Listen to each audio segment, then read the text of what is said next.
প্রতিদিনই নতুন আশায় বুক ভাদি, প্রতিদিনই ভেঙে চুরমার হয়ে যায়। ধৈর্যের খুঁটি আরও শক্ত করি, সহজে বেড়া দিয়ে আটকানোর চেষ্টা করি। সুনামির মহাপ্রলয়, ভেঙে যাওয়া বাসাটা আবার খড়কুটো দিয়ে জোড়া লাগাই। মা মেয়ে শ্রাবণের ধারা বইতে থাকে, নির্বাক দুটি মন কেঁদে বেড়ায় সমান তালে। প্রায় ভাবি এবার আর নয়, তবু আবারও হয়ে যায়। সংসার নামক জুয়ার আড্ডা ছেড়ে বেরিয়ে আসতে পারি না। মনকে বোঝায়, মন বলে হবে, আরেকবার চেষ্টা করো। নিঃস্ব রিক্তি না করে বের হওয়া যাবে না, তাই নিত্য নতুন রঙের খেলায় পরাজিত হয়ে অশ্রুর সাগরে নিজেকে ভাসিয়ে দিতাম। একদিন রাতে খুব দেরি করে বাসায় ফিরে কলিং বেল টিপ দিতে গেট খুলি, আমাকে দেখে আমার উপর পড়ে যায়। বেসামাল অবস্থায় ধরে ঘরে ঢুকায়, বিছানায় শুয়ে পড়ে, নেশার ঘরে নানান রকম কথা বলতে থাকে। তার কোনো সোনার ডিম পাড়া হাঁস নাকি তাকে ফাঁকি দিয়েছে, চলে গেছে। আমার কোনো এক আত্মীয় নাকি সে মেয়েকে বলে দিয়েছে সে সিজনের বউ আছে, মেয়ে আছে, তাই তাকে যথাসম্ভব গালাগালি দিতে থাকে। আমি জিজ্ঞেস করি, কোনো মেয়ে তোমাকে ছেড়ে চলে গেছে? একটি খ্রিস্টান মেয়ে। সে আমাকে ভালোবাসতো, আমি সিঙ্গাপুর নিয়ে যাবে বলেছিল, 2 লক্ষ টাকা দিবে বলেছিল। শালার জন্য আমি সব হারালাম। সে রাতে সিজনের সাথে আর কথা বলিনি, মনে দুঃখে একা ওই অবস্থায় ফেলে রেখে মেয়েকে রুমে শুয়ে থাকি। আর পারি না, যে স্বামী নিজের বউর সামনে এমন কথা বলতে পারে তার সাথে কথা বলতেও ঘৃণা করছিল। ভোর রাতে দেখি দরজা ধাক্কা দিচ্ছে, দরজা খুলে বললাম, কি হয়েছে? এমন করছো কেন? তুমি ওই রুমে শুয়েছো কেন মনি? আমার কাছে আসো। মনের দুঃখে আবার দরজা লাগিয়ে দেই। নানান রকম অশান্তিতে বড় অস্থির হয়ে পড়েছিলাম। সৃজনকে বললাম, আমরা বাড়িতে যাব, অনেক দিন যায় না। আমার মনটা খুব খারাপ লাগছে। সৃজন রাজি হলো। পরের দিন মেয়েকে নিয়ে আমাদের বাড়ি গিয়েছিলাম। রাস্তা থেকে অনেকের মুখে শুনছিলাম মঈন পাগল হয়ে গেছে, কাউকে চিনতে পারে না, কাছে গেলে নাকি সবাইকে মারে। বাড়িতে যাওয়ার পর সবাই বলল মঈনের কথা। চরণদা জিজ্ঞেস করলো, মা মঈনকে, সে কেন পাগল হয়েছে, তুমি তাকে চেনো?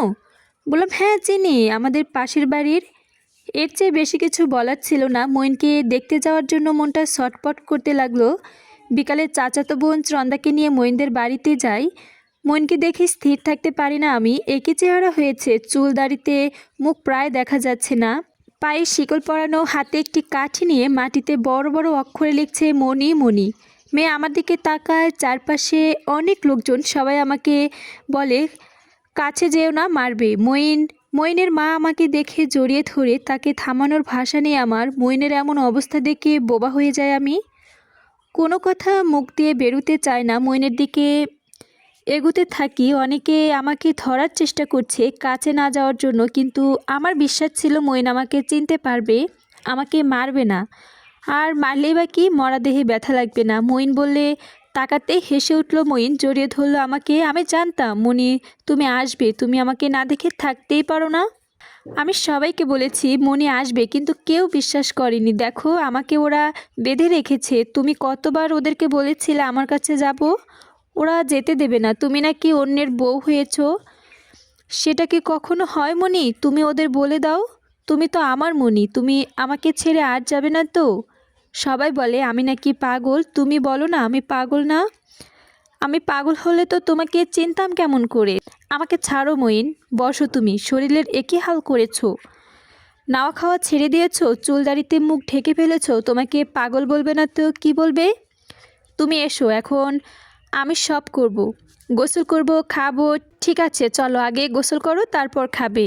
আমি নিজে হাতে সেদিন মঈনকে গোসল করিয়ে দিয়েছিলাম, খাইয়ে দিয়েছিলাম। মাটিতে বসে থাকতে থাকতে শরীরের অনেক জায়গায় ঘা হয়ে গিয়েছিল। শিকলের বাঁধা পাটি বেশি দগদগে। মঈন সে দগদগে ঘা পরিষ্কার করতে করতে আমার একটুও খারাপ লাগেনি। কেন খারাপ লাগেনি আমার?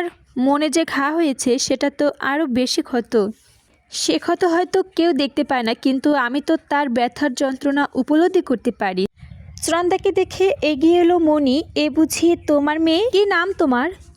চরণদা বলে খুব জোরে হাসলো মঈন। তুমি দেখছি আর সব কথা মনে রেখেছো। আমি জানি তুমি আমাকে খুব ভালোবাসতো, তাই তো আমার প্রিয় নাম চরণদাকে তুমি অক্ষয় করে দিয়েছো।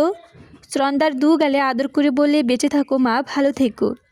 তোমার মায়ের মতো হইও, মায়ের কষ্ট দিও না। তোমার মাকে আমি যে কষ্ট দিয়েছি সেটা তার সারা জীবন বয়ে বেড়াতে হবে। তুমি তোমার মাকে যত্ন করে রেখো, ভালো রেখো, মায়ের আদর্শে বড় হইও। কে বলবে যে লোকটা কিছুক্ষণ আগে শিকলে বাঁধা ছিল সে এত ভালোভাবে কথা বলছে। মইন, আমরা বাড়ি যাচ্ছি, তুমি চাচার সাথে বাজারে গিয়ে চুল কেটে এসো। মইন আবার আমার হাত ধরে, না মনি তুমি যাবে না, আমি তোমাকে যেতে দেবো না, তুমি বাজারে যাও, বাজার থেকে ফেরার পথে আমাদের বাড়ি যাবে। আমি বাড়িতে থাকবো, ঠিক আছে, তবে আমার সাথে আসবে তো? আসবো, আগে বাজারে যাও। অনেক দিন পর চুল কেটেছে মইন, ক্লিন শেভ করেছে, সুন্দর ফর্সা সুন্দর মুখটা সেদিন আরও সুন্দর লাগছিল, যেন সদ্য ফোটা ফুল। কোনো দুঃখ কষ্ট যন্ত্রণা কিছুরই ছাপ ছিল না সেই মুখে, শিশুর মতো সরল হাসি। বাড়িতে এসে বারবার বলতে লাগলো, চলে যাব মনি, আমার খুব ঘুম পাচ্ছে, আমি চোখ খুলে রাখতে পারছি না, ঘুমে চোখ বন্ধ হয়ে আসছে। অনেক দিন পর গোসল করেছে, ভাত খেয়েছে হয়তো, সেজন্য ঘুম পাচ্ছে ওর। মইন, এখন তুমি বাড়িতে ঘুমাও, আমি কাল সকালে তোমাদের বাড়িতে গিয়ে তোমার ঘুম ভাঙাবো, এখন যাও। সত্যি বলছো তুমি? হ্যাঁ, আমি সত্যি বলছি, তুমি না আসলে আমি কিন্তু চোখ খুলবো না। ঠিক আছে, আমি নিজে তোমাদের বাড়িতে গিয়ে তোমার ঘুম ভাঙাবো, তোমাকে ভাত খাওয়ার, এখন যাও। ঠিক আছে, যাচ্ছি, মনে থাকে যেন কাল সকালে যদি তুমি না যাও তাহলে কিন্তু আমি কোনো দিনও চোখ খুলবো না, ভাতও খাবো না, গোসলও করবো না। রাতে মা মেয়ে শুয়ে আছি, হঠাৎ চন্দ্রা বলল, মা একটা কথা বলবো। বলো মা, তুমি রাগ করবে না তো? চন্দ্রা কি বলবে আমি জানতাম, মেয়ের এই প্রশ্নের ভয়ে ঘুমের ভানও করেছিলাম। চন্দ্রা আবারও ডাকলো, মা, এই মইন লোকটা তোমাকে কত ভালোবাসে, তুমি তাকে বিয়ে না করে বাবার মতো এমন একটা লোককে কেন বিয়ে করলে? লোকটার জন্য আমার খুব কষ্ট হচ্ছে মা। তুমি খুব কষ্ট পাচ্ছ তাই না মা? আমি চন্দার কথায় কোনো জবাব দেইনি, বারবার মা মা ডেকে ঘুম পাড়ে চন্দার।